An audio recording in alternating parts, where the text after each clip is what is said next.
welcome once again to Let's Talk Marriage. This Pastor Larry coming to you this Wednesday afternoon with Let's Talk Marriage. All right.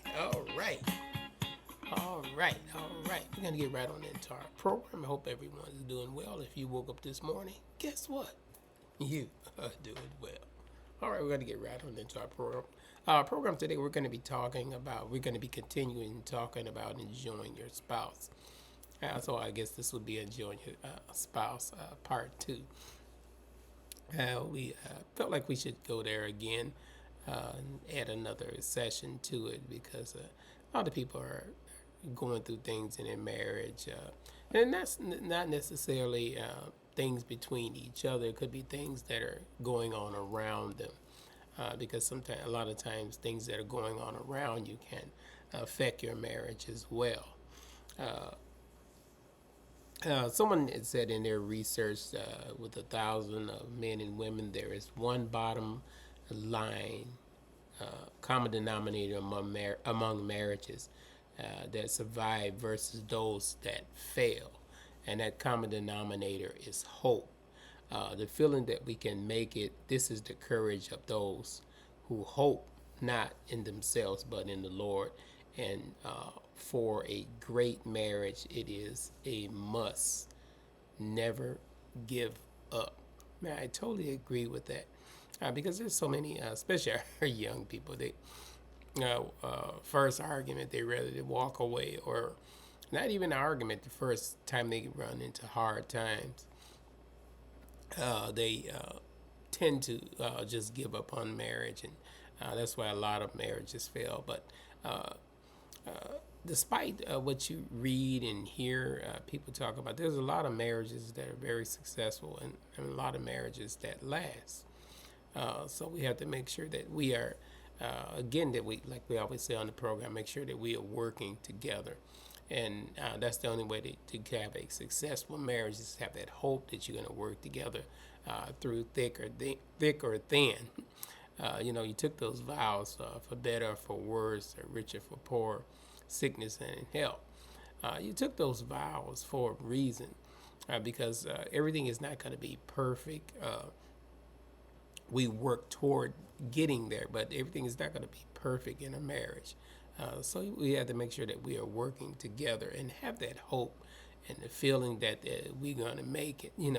Again, a lot of people, the first sign of trouble, first sign of financial trouble, because that's a number one main reason why a lot of marriages fail, is because of finance. They both could be doing fine. And let's face it, there's a lot of people that don't have a whole lot of money saved up or put aside or anything like that. So when something comes up, one lose the job, or because the job market is sometimes is so iffy. One can lose a job, and then that starts arguments. That starts the couples losing hope. In the marriage when they go through financial difficulties. That's why we said on the program so many times. That's why it's important when you're married or have a spouse. It's so important to make sure that you stay rooted and grounded in church or in the Word of God. Make sure you stay grounded in that, so you'll have that to fall back on. You have that to lean on. You have that to carry you through the rough times, because people they don't like challenges.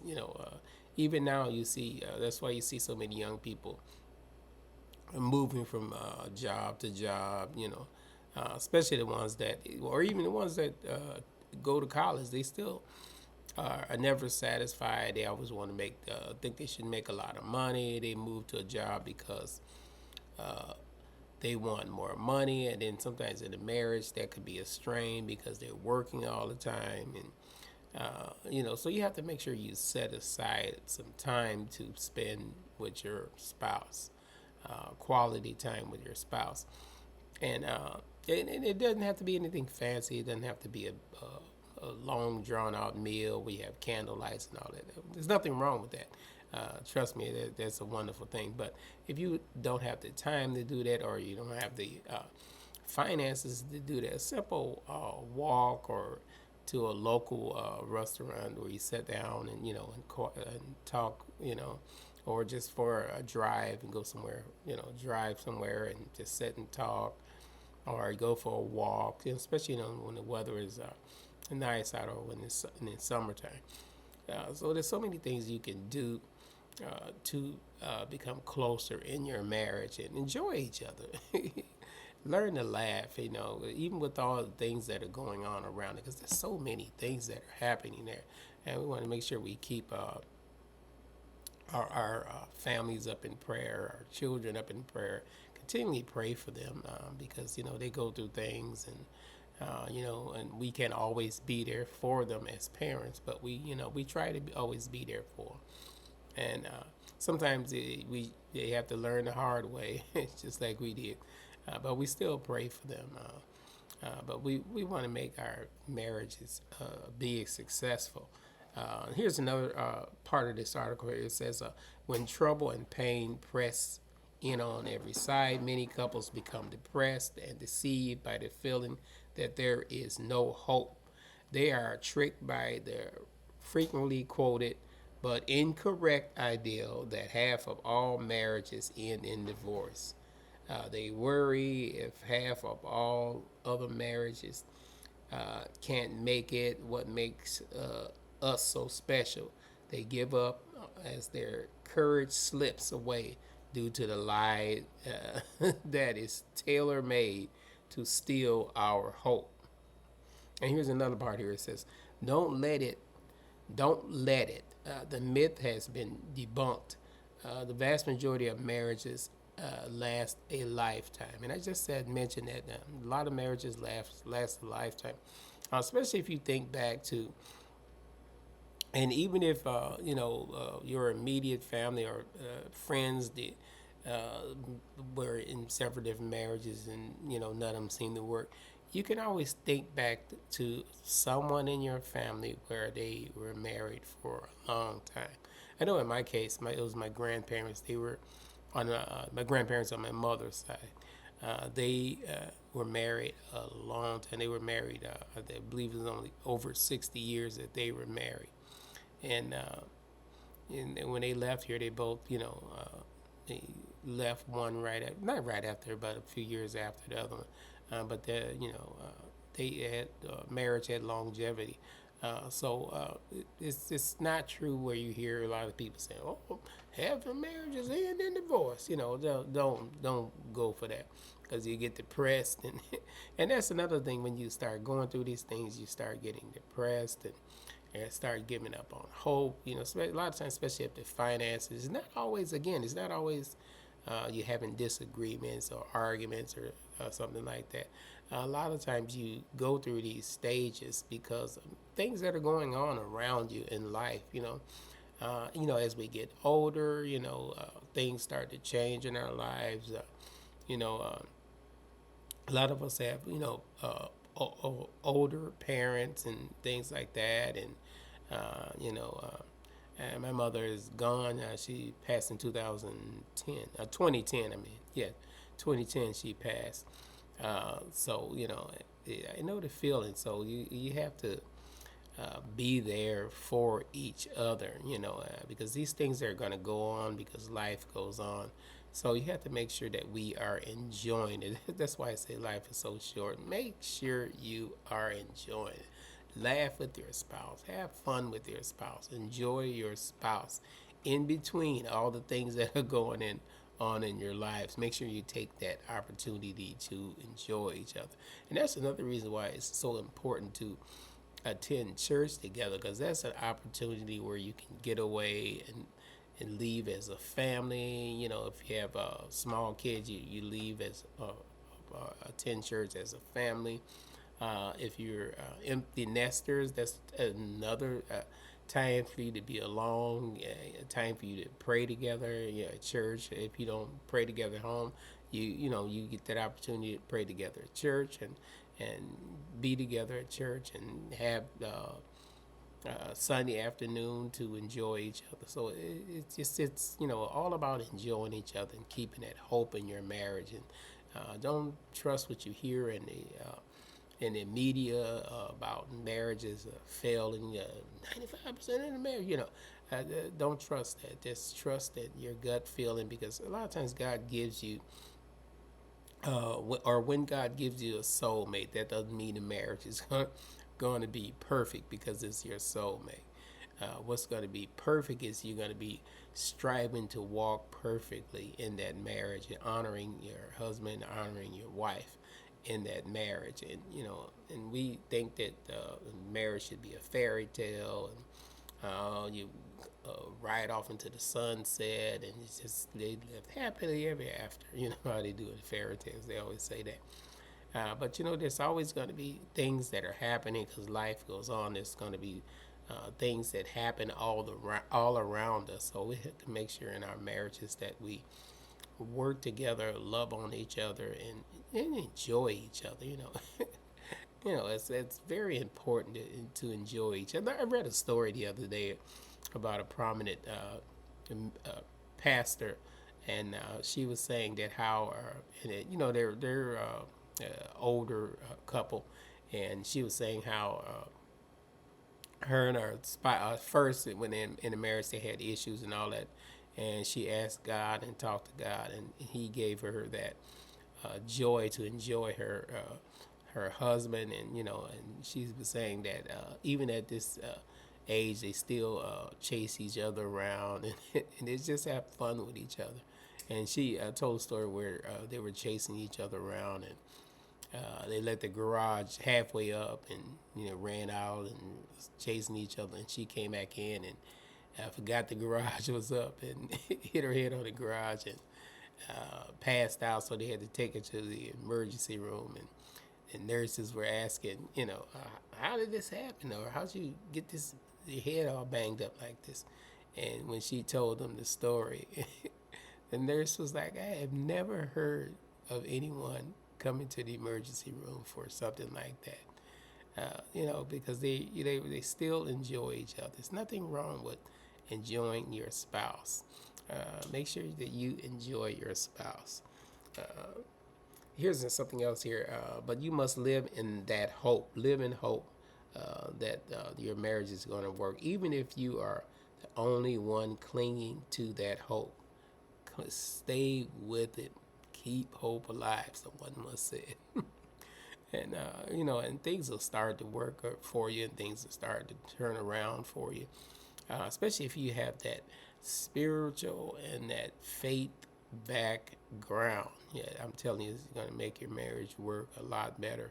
And another thing, when you attend church together, it's just such I can't stress enough how it makes you feel to attend church together as a couple. Because I used to see my years ago when I was a kid, I used to see my grandparents going to church together, and they didn't have much. They didn't have a whole lot. They were from the South, and they moved up here, and things didn't always go the way they wanted to, but they kept that joy, they kept that faith, and they always, when I would see them walking to church together, because we lived, because we were living with them at the time, and I would see them, and it was a good thing I did, because my mother was a single parent. By us living with my grandparents, I got to see how a husband and wife should respect each other, how they interacted with each other, and I saw that as a kid growing up. And I would see my grandparents when they walked to church, and all of us would be walking behind them, they'd be walking in front of us. These kids would be in the back playing. But I always noticed that when they'd be walking to church, they'd be holding hands, and they were up there in age, and they would be holding hands. And when they got to church, they sometimes they would sit with each other. If he wasn't sitting on the front row with the other deacons, sometimes he would sit with her, and they would just, I just see the love in each other, in both of my eyes, that they had for each other. Even though they went through a lot of things and had a lot of things that financial things that came at them, they still hung in there, and they always kept hope alive. They never owned. They owned a house when they first moved, but they in the blues in the house. But after that, they never owned a house again. But they still was very much in love, and I saw that as a kid. You must walk in faith of all things not seen, doing what you are called to do, as if the answer is guaranteed. We all know that in this fallen world, failing world, there are no guarantees, but the power of our hope in Him is so transformative, so life giving, that even if one partner is fighting for the marriage, if even one of the persons won't give up, if even one of the person does not want to, they can do regardless of whether the spouse does the same. It is not all possible for the marriage to survive and thrive. It is likely. So we have to make sure that we keep that hope in our marriage and enjoying each other. And and when was the last time you told your spouse that you love them? Make sure you tell them. Even if you are one of the people that don't say it all the time, say it occasionally, and then it'll be even more special when your spouse hears it. We have to make sure that because there's so many things that's going on again. We have to make sure that our spouse is our best friend, and when your spouse, that's what a soulmate is. Usually your soulmate is, if God sent you a soulmate, that's someone that's you were friends or best friends, and in your marriage you're going to be best friends. So make sure that we are just loving on each other, and keeping that hope and things working in our marriage by attending church once again, trusting in each other, even through thick and thin. And, if you have an argument, learn to work through those arguments. Don't be so quick to walk away from things. Like I said, we see people nowadays that just go from one place to the other. They're just unstable. They can't tend to stay in one place or with one person.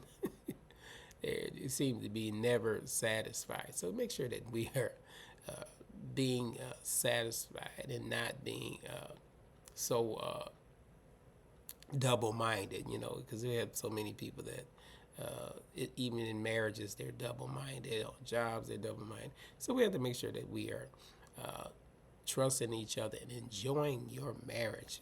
And I can't stress it enough. Enjoy your marriage. That's the person that God put you with. That's your soulmate. Make sure that you are enjoying them.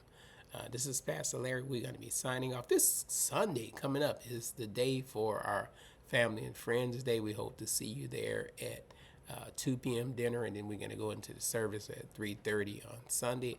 And we're located at 15014 Plain Street in Plainfield, Illinois. This Sunday, we're going to be starting at 2 p.m. Normally we start at 11, but this Sunday is a special service, so we're going to be starting at 2 p.m. So meet us there, and I hope you have a wonderful, wonderful week. And make sure you are enjoying your spouse. All right, all right.